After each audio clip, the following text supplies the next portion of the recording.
अस्सलाम वालेकुम, मैं हूं मुनीज़ जहांगीर और आप देख रहे हैं प्रोग्राम स्पॉटलाइट। नाजरीन, आज पाकिस्तान तहरीक इंसाफ की क़यादत ने प्रेस कॉन्फ्रेंस में सूबाई खुद मुख्तारी के हक़ में आवाज़ बुलंद की और साबिक फाटा और पाटा में वफाकी हुकूमत की मुदाखलत पर शदीद एहतजाज किया। नाजरीन, आईनी अदालत के फैसले के बाद मखसूस नशिस्तों की बंदर बांट मुकम्मल हो गई है और तहरीक इंसाफ मखसूस नशिस्तों से महरूम हो गई है, जिसकी वजह से वफाक और खैबर पख्तूनख्वा में सियासी हलचल पैदा हो चुकी है।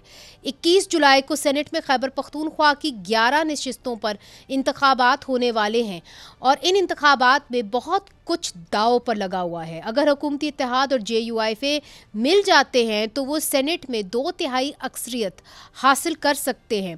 फिर उसके बाद वो कोई भी कानून साजी कर सकते हैं, जैसे कि एक खदशा है PTI का कि जी साबिक फाटा पाटा के इजला को आप जम कर रहे हैं, तो इस हवाले से कोई भी कानून साजी हो सकती है। लेकिन अगर तहरीक इंसाफ अपना सियासी असर व रसूख बरकरार रखती है तो वो सेनेट में आइनी तरमीम को ब्लॉक करने की सलाहियत रखेगी।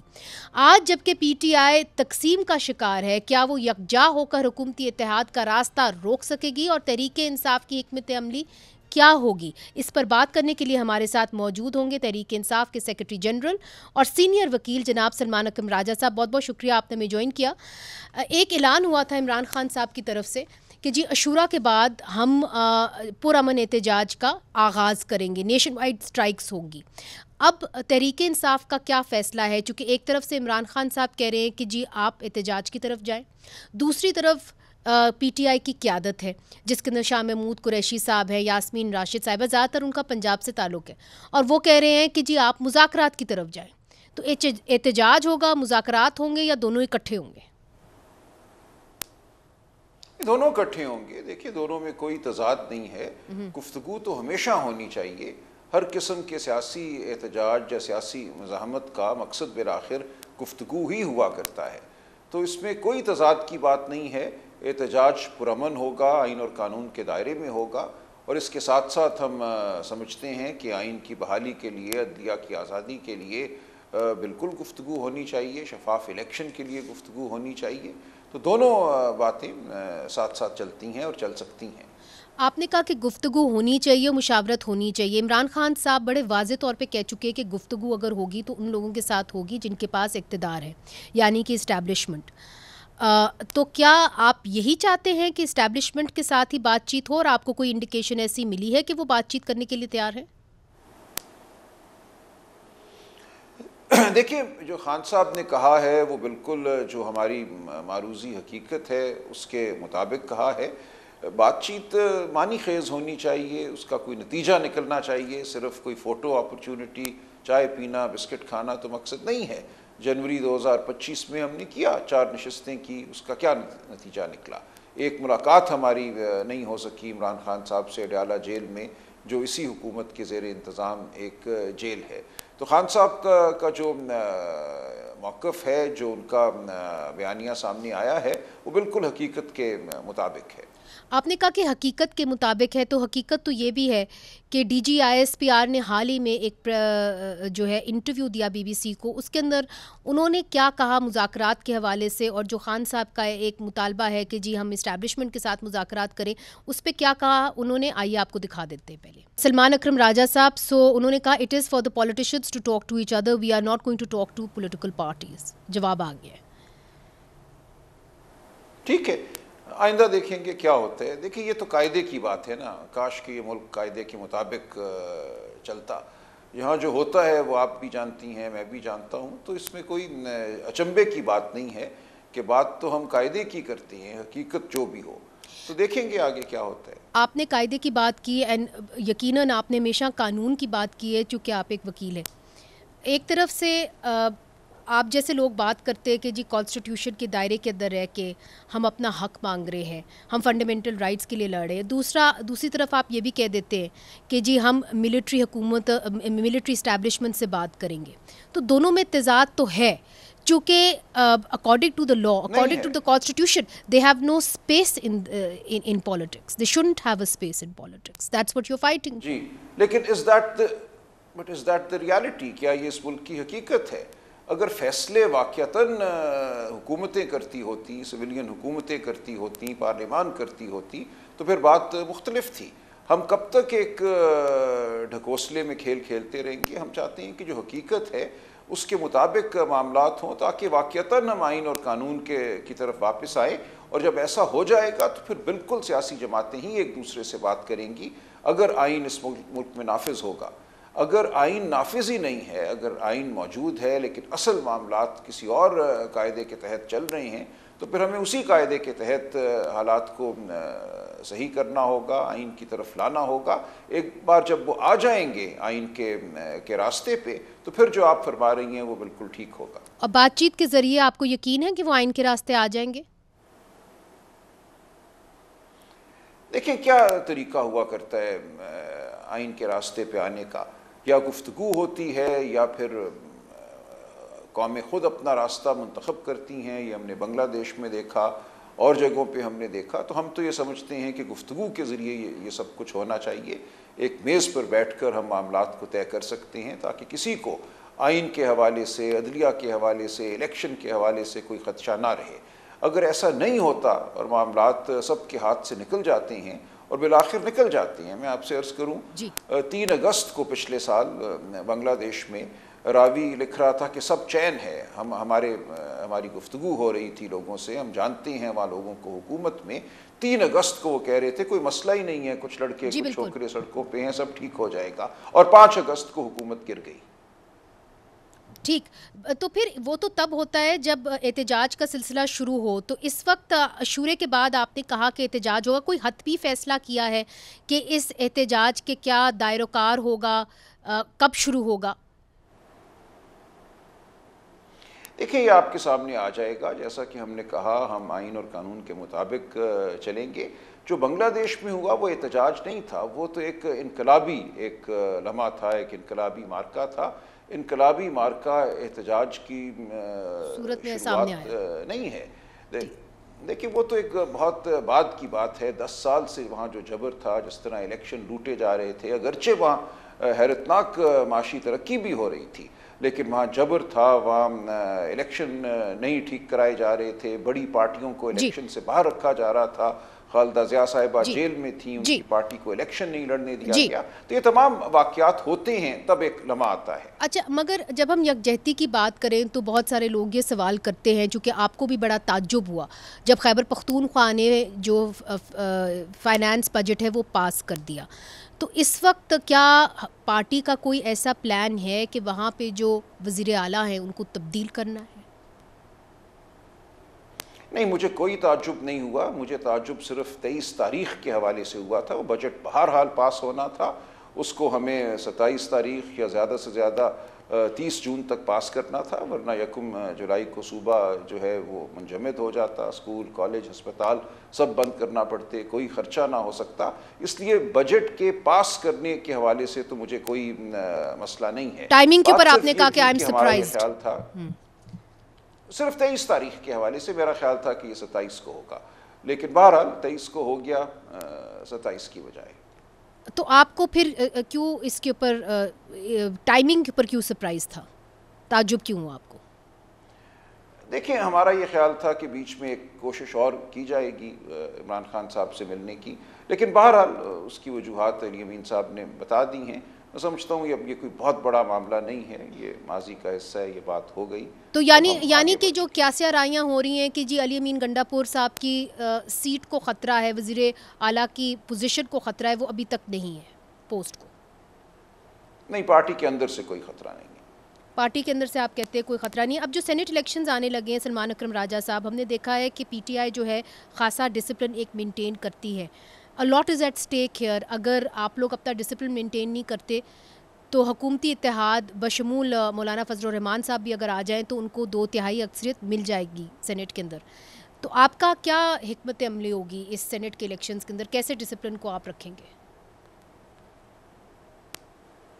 देखिए, सेनेट का इलेक्शन हमेशा ही मुतनाज़ हुआ करता है, क्योंकि सेनेट में खुफिया वोटिंग होती है और ये बताना कि किसने किसके लिए वोट किया वो मुमकिन नहीं हुआ करता। तो हम ये समझते हैं कि हमारे MPA हज़रात जो हैं वो गद्दारी नहीं करेंगे, वो इमरान खान से, पार्टी से वफ़ा करेंगे और जो पार्टी के जो कैंडिडेट हैं उन्हीं के लिए वोट करेंगे जैसे पार्टी उनको बताएगी। लेकिन इससे बरक्स अगर कुछ होता है तो बात सामने आ जाएगी। देखिए, हम ये समझते हैं कि अब जो सूरत हाल है उसके मुताबिक हमें 7 नशस्तें मिल जानी चाहिए। जो 12 नशस्तें सेनेट की खैबर पख्तूनख्वा से इलेक्शन के लिए हैं, लेकिन अगर इससे कम मिलती हैं तो फिर हम बात करेंगे। 6 भी मिल जाएं तो वो भी मुनासिब है, लेकिन 7 या 6 से कम नशस्तें अगर होती हैं तो फिर बात तहकीक करनी पड़ेगी कि क्या हुआ। हम अब तक समझते हैं कि हमें 6 या 7 नशस्तें मिल जाएंगी। और जो कॉन्स्टिट्यूशनल कोर्ट का फैसला आया है, और यकीनन तफसीली फैसला तो नहीं आया, मगर चूँकि आप एक सीनियर वकील हैं, आप उसको कैसे देखते हैं कि क्या आपके जितने भी नुमाइंदे हैं वो एज इंडिपेंडेंस कैंडिडेट काउंट होंगे या सुन्नी इत्तेहाद काउंसिल के नुमाइंदे के तौर के ऊपर काउंट होंगे? देखिए, इस फैसले के बाद जिसने 12 जुलाई 2024 के एक शानदार तारीखी फैसले को रद्द किया है, अब सूरत हाल ये है कि हमारे जो MPA हजरात सूबाई असम्बलियों में या MNA हजरात कौमी असम्बली में मुंतखब होकर आए थे, उन सब ने 3 दिनों में सुन्नी इत्तेहाद काउंसिल में शमूलियत इख्तियार कर ली थी, क्योंकि उनको आज़ाद करार दिया गया था। तो अब कोई वजह नहीं है कि उनको सुन्नी इत्तेहाद काउंसिल का रुकन MPA या MNA तस्वुर ना किया जाए। तो यानी जिस तरीके से आप देखते हैं तो उनको सुन्नी इत्तेहाद काउंसिल का ही हिस्सा माना जाएगा, तो उनको एक तरह से आपको डिसिप्लिन में लाना ज़्यादा आसान हो जाएगा। देखिए, आइन का आर्टिकल 63A है ना, वो एक पार्टी का हिस्सा है और उस पार्टी की डायरेक्शन के ख़िलाफ़ अगर वो कोई अमल करते हैं तो उनके ख़िलाफ़ तादीबी कार्रवाई तो हो सकती है। तो ये देखा जाएगा। देखिए, इस वक्त सूरत हाल ये है कि जब ये मखसूस नशस्तें नहीं भी बांटी गई थी, जिसको आपने सही तौर पे बंदर बांट कहा, तो तब भी तो 26वीं आईनी तरमीम करा ली गई थी ना। वो जिस तरह कराई गई वो हम जानते हैं। वो धौंस थी, अगवाकारी थी, लालच का अंसर था, लेकिन बहरहाल एक तरमीम थी जिसको किसी ना किसी तरीके से करा लिया गया था। तो 27वीं तरमीम भी ये करना चाहेंगे तो करा लेंगे। इसलिए हम अब इस हवाले से कोई बहुत ज़्यादा फ़िक्रमंद नहीं है कि क्या 27वीं होगी या नहीं होगी। फ़िक्रमंद पूरी कौम को होना चाहिए कि उस 27वीं तरमीम के बाद इस मुल्क में अदलिया की हालत क्या होगी, बुनियादी इंसानी हुकूक की अदालत क्या होगी, अदलिया की आज़ादी की हालत क्या होगी। ये तमाम मामलात जो हैं ये PTI के मामलात नहीं हैं, ये पूरी कौम के मामलात हैं। आपको क्या खदशात है जी, आपको क्या खदशात है कि 27वीं आईनी तरमीम के अंदर क्या हो सकता है? क्योंकि आज जो आपकी पार्टी ने एक प्रेस कॉन्फ्रेंस की है उसके अंदर उन्होंने एक और मसले के ऊपर निशानदेही की है, और वो ये कहा है कि फाटा मर्जर को रिवर्स नहीं होना चाहिए। और उन्होंने कहा है कि जहाँ माइंस एंड मिनरल्स के ज़ख़ीरे पाए जाते हैं और उसका हक़ जो है वो सूबाई हुकूमत का है, वफाक का नहीं है। तो क्या 27वीं आईनी तरमीम में आपको खदशा है कि ये हो सकता है, और अगर ऐसा हुआ तो किस किस्म के कानूनी चैलेंजेस का सामना होगा तहरीके इंसाफ की तरफ से? देखिए, एक ऐसी आईनी तरमीम जो किसी सूबे की हैयत को तब्दील करे, सूबे से कुछ हिस्से को काट कर वफाक के हवाले कर दे या नया सूबा कायम करे, उसके लिए 2/3 अक्सरियत कौमी असम्बली में चाहिए, 2/3 अक्सरियत सेनेट में चाहिए, और उस सूबे की जो सूबाई असम्बली है उसमें भी 2/3 अक्सरियत चाहिए। तो मुझे ऐसा होता नज़र नहीं आता, लेकिन अगर ये सूबाई असम्बली पे भी हमला करते हैं और वहाँ भी किसी तरीके से 2/3 अक्सरियत हासिल कर लेते हैं, जबकि 83% सीटें 8 फरवरी 2024 को वहाँ PTI और फिर सुन्नी इत्तेहाद काउंसिल ने जीती थी। 83%, 83%। तो 83% सीटें जीतने वाली पार्टी को कैसे ये एक तिहाई से भी कम सीटों वाली पार्टी में मुंतकिल करेंगे? ये एक तारीख़ी सानिया होगा अगर ऐसा हो जाता है। तो अगर ये करते हैं तो देखेंगे क्या कर गुजरते हैं, लेकिन मुझे ये इस वक्त होता नज़र नहीं आता कि खैबर पख्तूनख्वा की ये नई तश्कील कर पाएँ और फाटा को खैबर पख्तूनख्वा से तोड़ दें। अगरचे ख्वाहिश बिल्कुल है, ख्वाहिश यही है कि चूँकि मादनी ज़खायर फाटा के इलाके में बड़ी तादाद में पाए जाते हैं, उसको अगर वफाकी हुकूमत के ज़ेर इंतज़ाम कर दिया जाता है जैसा कि 25वीं आईनी तरमीम से पहले था, तो फिर वफाकी हुकूमत अपने अहकामात के तहत कोई भी मायदा उन ज़खायर के हवाले से कर सकती है। इस वक्त सूबे के अवाम का हक है उन ज़खायर पर। ठीक है, और आपको मुकम्मल भरोसा है ज़रताज गुल साहिबा के ऊपर, जो पार्लिमानी लीडर भी हैं सुन्नी इत्तेहाद काउंसिल की, कि वो डिसिप्लिन में ही रहेंगी? जी ज़रताज गुल साहिबा के हवाले से मुझे नहीं समझ आया आपने क्यों बिलखुसूस सवाल किया है। बिल्कुल वो पार्लिमानी लीडर हैं, इसीलिए मैंने आपसे ये सवाल किया। जी बिल्कुल वो पार्लिमानी लीडर हैं, वो क्यों पार्टी के डिसिप्लिन में नहीं रहेंगी, उन्होंने तो डिसिप्लिन मेंटेन कराना है और बिल्कुल वो रहेंगी और पार्टी को उन पर फ़ख्र है। बहुत बहुत शुक्रिया जनाब सलमान अकरम राजा साहब हमारे से बात कर रहे थे और कह रहे थे कि उनको उम्मीद है कि तहरीके इंसाफ जो है वो डिसिप्लिन में रह के कम अज़ कम वो कह रहे हैं कि 7 नशस्तें जो हैं वो अपने नाम लेगी सेनेट के इलेक्शंस के अंदर। और इस खदशा का भी वो इजहार कर रहे थे कि ऐसा हो सकता है कि कुछ ऐसे इलाके हों जहाँ पे फेडरल गवर्नमेंट चाहती हो कि उसका असर व रसूख हो या डायरेक्ट कंट्रोल हो, जहाँ पे माइंस एंड मिनरल्स पाए जाते हैं, मगर इसके लिए उनको 2/3 अक्सरियत चाहिए होगी वफाक के अंदर मतलब सेनेट और कौमी असम्बली के अंदर और सूबाई हुकूमत के अंदर, सूबाई खैबर पख्तूनख्वा की असम्बली के अंदर, जो इस वक्त इनके पास नहीं है। नाजरीन, इस वक्त हम छोटा सा वक्फा लेते हैं और खैबर पख्तूनख्वा के ऊपर ही स्पॉटलाइट रखते हैं, जो कि एक वीडियो वायरल हुई है जिसके अंदर दिखाया जा रहा है कि वज़ीरिस्तान के जो बच्चे हैं वो गोलियों की बौछार के अंदर स्कूल जा रहे हैं। ये क्या माजरा आपको दिखाएंगे वक्फे के बाद।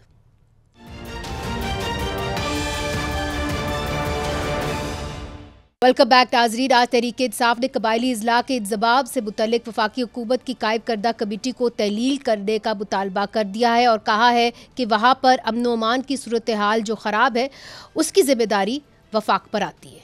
नाजरीन, आप खैबर पख्तूनख्वा के सूबाई वज़ीर कानून की बात सुन रहे थे।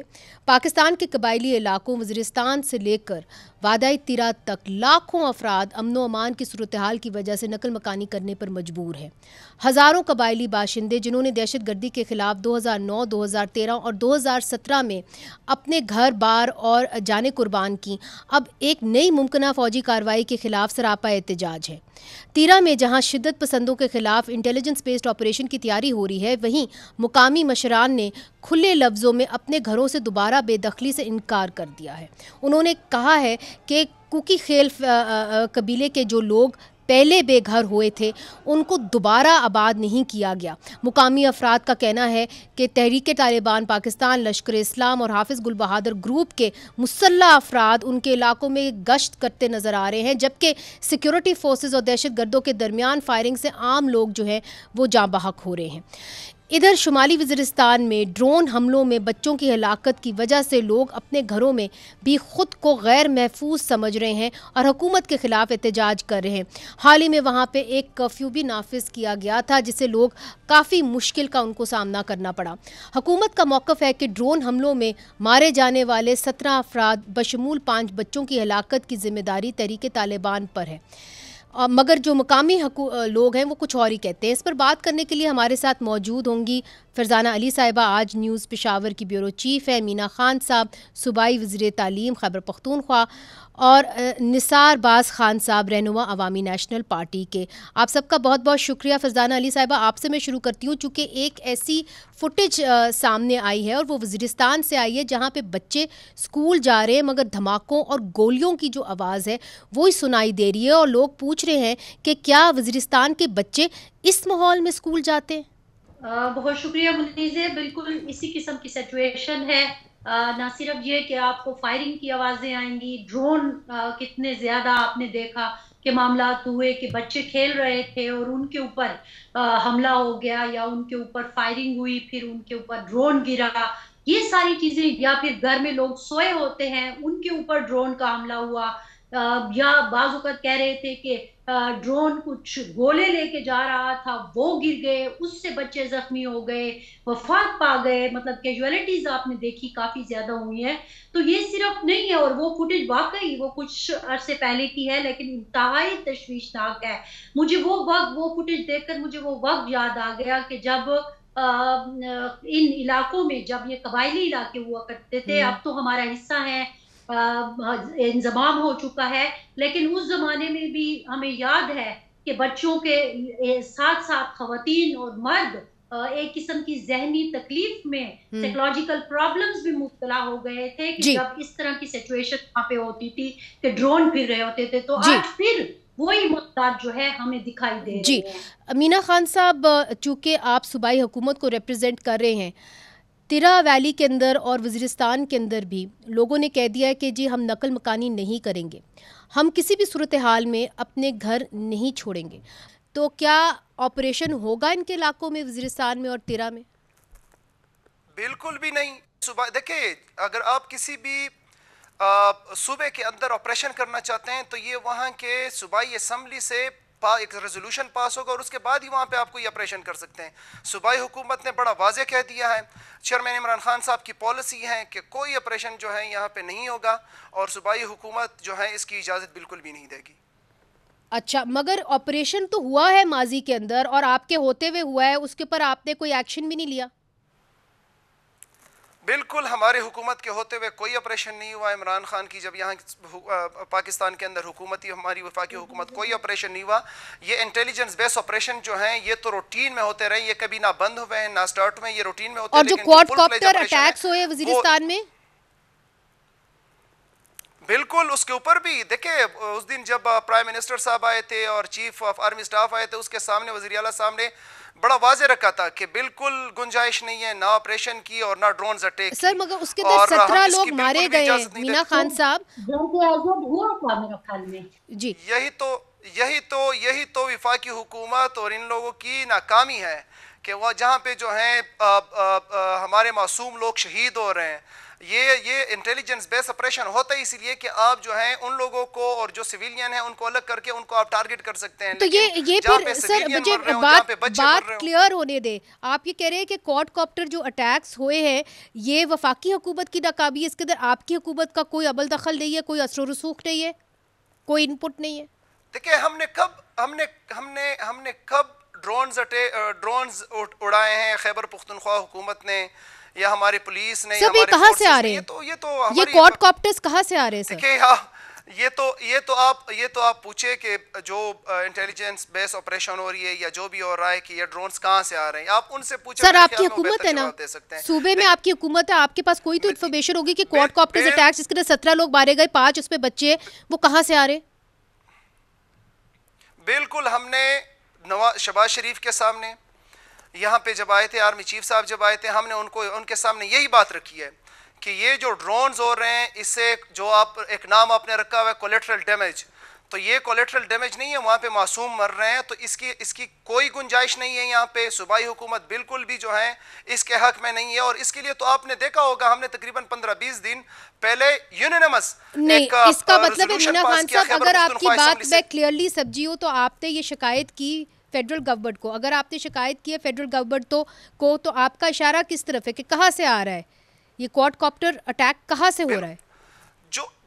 जो भी इदारे हैं जो फेडरल गवर्नमेंट के अंडर काम कर रहे हैं, आपको पता है कि कौन कर रहा है वहाँ पे ऑपरेशन, कौन कर रहा है, तो ये है कि आप वहाँ से पूछ सकती हैं। और ये सर आप चूंकि हुकूमत में, इसीलिए मैं आपसे पूछ रही थी, मैं चूंकि आप हुकूमत में हैं इसलिए मैं आपसे यही सवाल पूछ रही थी। बहरहाल मेरा ख्याल है कि शायद आप अवॉइड करना चाह रहे हैं सवाल को, मगर इसमें मजीद बात करेंगे, छोटा सा वक्फा शामिल करते हैं और फिर ANP के जो नुमाइंदे हैं उनसे भी बात करते हैं। उनका ताल्लुक इन्हीं इलाके से है, अपोजिशन में है, मगर वो इस पर क्या कहते हैं उनसे पूछेंगे वक्फे के बाद।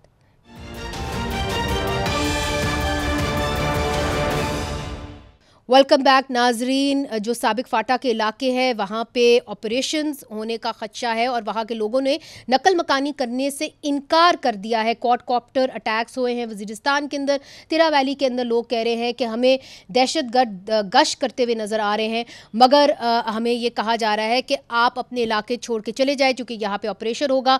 और ये जो इलाका है कई अरसे से ऑपरेशंस की जद में है, जिसकी नतीजे में लाखों लोग जो है वो हिजरत करने पर मजबूर हुए हैं। हमारे साथ हैं निसार बाज़ खान साहब जो रहनुमा हैं अवामी नेशनल पार्टी के और इन्हीं इलाकों से ताल्लुक़ रखते हैं। निसार बाज़ खान साहब, मीना खान साहब की बात आपने सुनी, उनका ये मौक़िफ़ है कि जो कुछ हो रहा है इन इलाकों के अंदर वो उसकी ज़िम्मेदारी वफाक के ऊपर आती है, कि वफाक की ये ज़िम्मेदारी थी कि वहाँ पे अमन व अमान की सूरत हाल हो।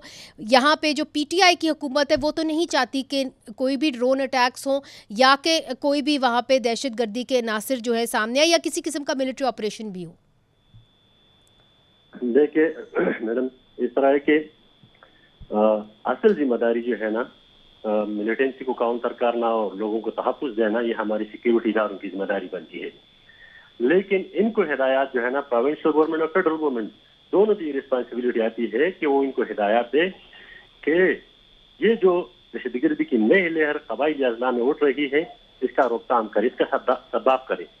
आपने देखा होगा कि पिछले 2-2.5 साल से मुसलसल कबायली अजला के अवाम अमन पासुन कर रहे हैं, और अमन पासुन इसलिए कर रहे हैं कि वो रियासत को मुतबिल कर रहे थे और रियासत और हुकूमत से मुतालिबा कर रहे थे कि दहशतगर्दी दोबारा उठ रही है इलाके पे, लिहाजा हमें तहफ़्फ़ुज़ फराहम किया जाए, हमें अमन दिया जाए। कल बाजौड़ में भी जो है ना एक अमन जरगा हुआ है जिसमें तमाम सियासी पार्टियों के मशरान भी शरीक थे और कबायली मशरान और सरदारान भी मौजूद थे, और उन्होंने फैसला किया कि आने वाले 13 तारीख को बाजौड़ में एक अमन पासुन होगा, एक अमन के हवाले से एक बहुत बड़ा जलसा होगा।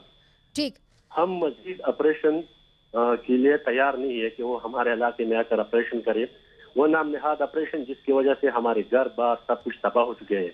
हमने कई ऑपरेशन की रिजल्ट देखे हैं कि ऑपरेशन होने के बाद ये दावा करती है रियासत कि हमने दहशतगर्दों की कमर तोड़ दी है, लेकिन वापस जो है ना यहाँ पर इंसर्जेंसी पैदा हो जाती है, यहाँ पे बदलनी पैदा हो जाती है।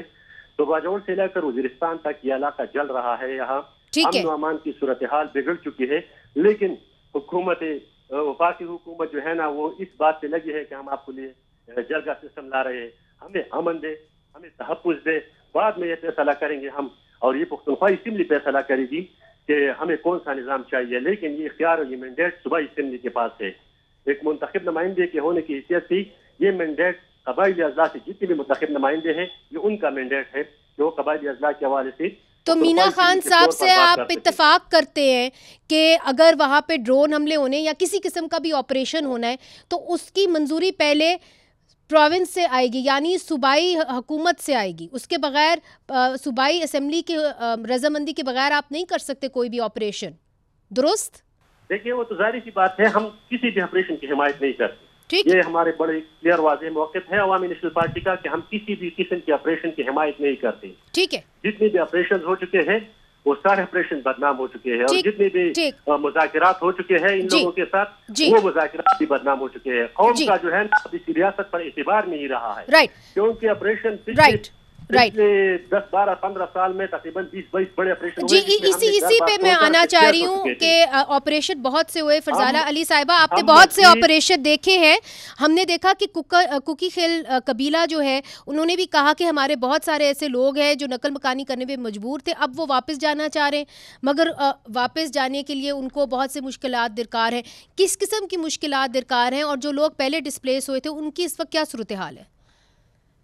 जिन लोगों को पहले डिस्प्लेस किया गया था उनको भी सही तरीके से दोबारा उनकी आबादकारी मुमकिन नहीं हो सकी, इसीलिए लोग जो है वो बहुत ज्यादा इस बात पे परेशान है कि आप एक बार फिर डिस्प्लेसमेंट कर रहे हो, आप एक दफा सारे के सारा कुछ तबाह बर्बाद कर चुके हो, लोगों को वहां से हटाया है, यहाँ पे उनको सही तरीके से रखा भी नहीं गया, अब वो खुद वापस जाके अपने उन टूटी फूटी इमारतों को, घरों को बना रहे थे, आप फिर से उनको कह रहे हो कि आप डिस्प्लेस हो जाओ। तो लोगों में जो है इस वक्त बड़ा इश्तियाल पाया जाता है, और मैं समझती हूँ क्योंकि हमने ये सारे ऑपरेशन देखे हैं, खुसूसन आप ज़रब अज़ब की बात करें, राय निजात की बात करें, एक सिर्फ सवात का ऑपरेशन था जो एएनपी की हुकूमत में हुआ, तो उन्होंने बड़े आराम से लोगों को डिस्प्लेस जब हुए तो वापस अपने घरों में भी पहुंचाया, लेकिन बाकी जितने भी कबायली अजला में ऑपरेशन हुए उनमें डिस्प्लेसमेंट जो हुई है उसको दोबारा से आबादकारी सही तरीके से नहीं की। अच्छा, इसका खामियाजा, इसकी जिम्मेदारी किस पे आती है फरजाना अली साहिबा?